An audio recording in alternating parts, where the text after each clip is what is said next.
You know, Democratic Senator from Delaware, Chris Coons. He, of course, has been a longtime voice on foreign policy and world affairs as a member of the Senate. Senator, thanks very much for being here. I do want to start with some of the reaction in Iran and here in the U.S. as well among the diaspora of people celebrating the death of Ayatollah Khamenei, who, as has been pointed out consistently, led a regime that funded many terrorist groups. Are celebrations not justified? Is the world not better off without the Ayatollah in it?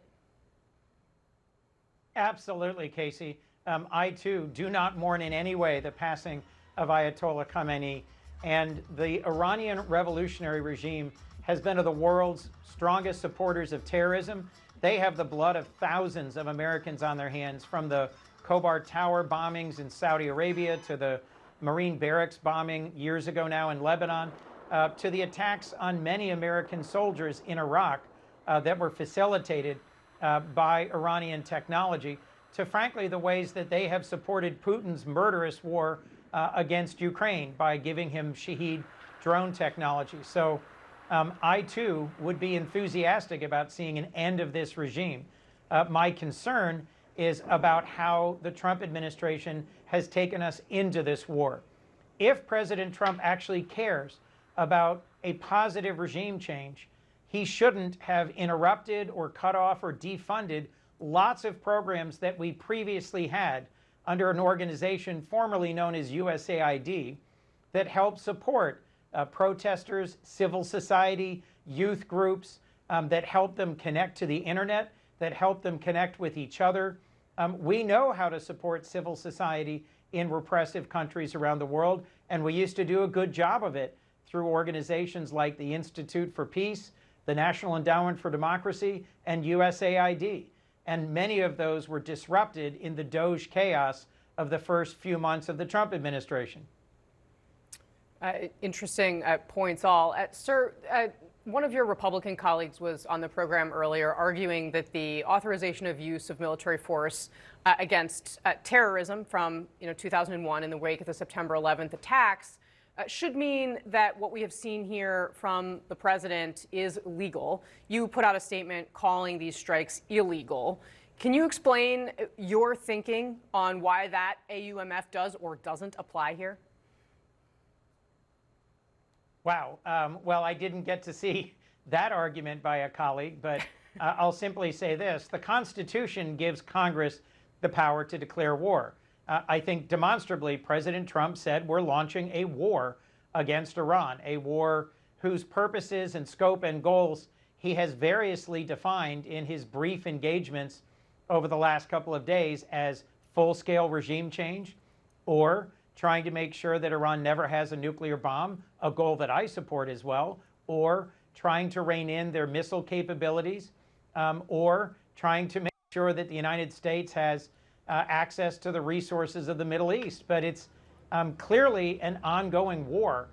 We have American soldiers and sailors from about a third of our Navy, from a very large armada of planes and bombers that have launched missiles from surface ships and submarines and fixed facilities throughout the Middle East.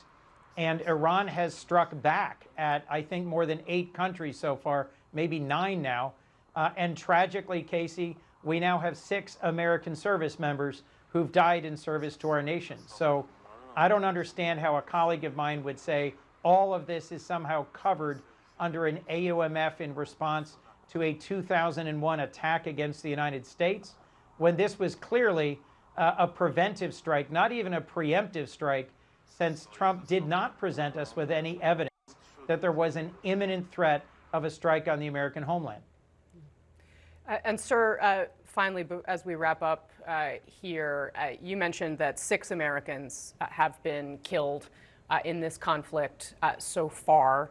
And I know that Dover Air Force Base, where, of course, the dignified transfer of their remains happens, is in your home state of Delaware. Do you think Americans are prepared to see their countrymen and women come home that way because of this? Look, Kasie, every president has a sacred obligation to make sure that we are supporting our men and women at arms, and so does every member of Congress. And for Dover Air Force Base and for the people of Dover, Delaware, it is a solemn and very valuable obligation that we have to be the host of every dignified transfer. I have stood alongside President Trump, President Biden, President Obama, and many other leaders as they have welcomed home our fallen service members. But that also means that we have an obligation to take seriously the harm that we cause, to choose war as a last option, not a first option. Today is the Jewish holiday of Purim this evening. We're in the middle of the Muslim holy month of Ramadan. We're also in the middle of Lent, a season of reflection and prayer for Christians.